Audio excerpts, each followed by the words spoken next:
All right, guys, Shawn Ray here for another episode of Muscular Development, Shawn Ray Unleashed. I'm just back from Kuwait, where we saw Big Ramy get redemption on Dexter the Blade Jackson, who beat him 1 week prior over in Spain.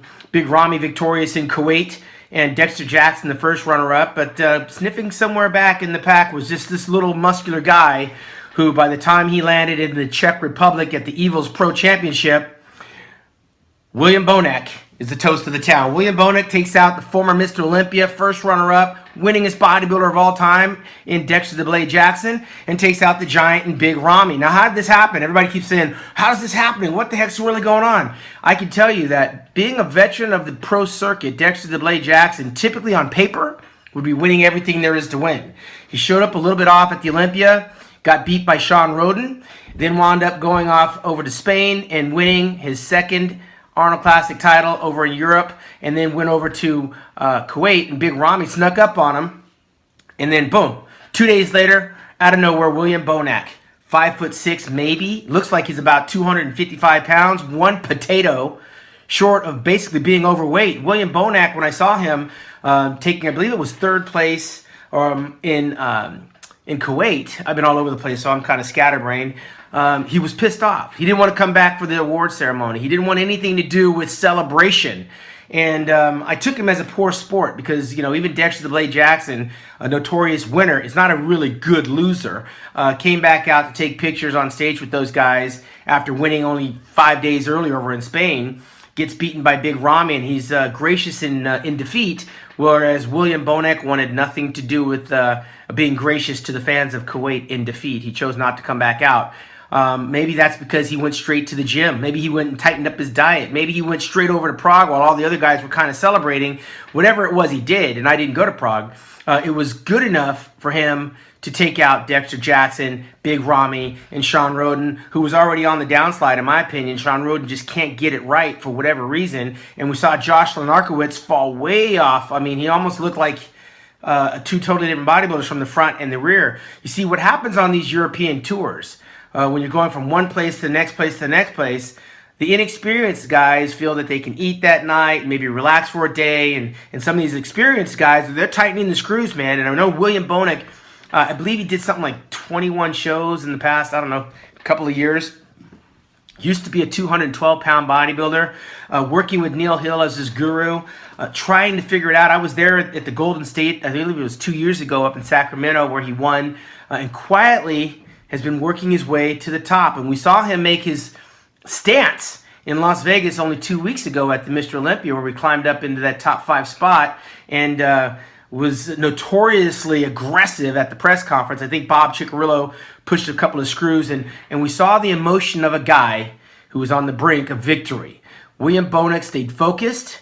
There are some shortcomings. He's got humongous arms and big billowing quadriceps. He's got pecs like Bertil Fox. He's got the glutes. He's got the hamstrings. He's, again, he's one apple from spilling over. He's got a very short Kai Green-like torso, and every once in a while, when he breathes through his abdominal wall, it totally throws off the symmetry. He's very short and compact, and he has to be careful of posing like this. You know, Arnold Schwarzenegger always talked about Franco being a small bodybuilder, posing small. He needs to open that stuff up. He needs to stand straight up on that rear lat spread. He doesn't need to lean back so far into his back lat spread that his back doesn't open up for the judges to see. He's making certain minor corrections to make himself a contender. He's now qualified for the 2017 Mr. Olympia. If he so chooses, he can shut down the entire 2017 season and wait for September. However, I wouldn't. He is hot. He needs to pick his shows carefully, and I definitely would like to see him on the stage and on the circuit in 2017, rack up a couple more wins, and definitely drop down in weight just a tad. So number one, he has the stamina to go through the prejudging. I mean, he's gassed by the prejudging. 2 or 3 call-outs, and William starts to fade, kind of like Rolly Winkler. He's got to work on his stamina. He definitely has to continue to pay attention to his detail, because that's how he's beating these bigger guys.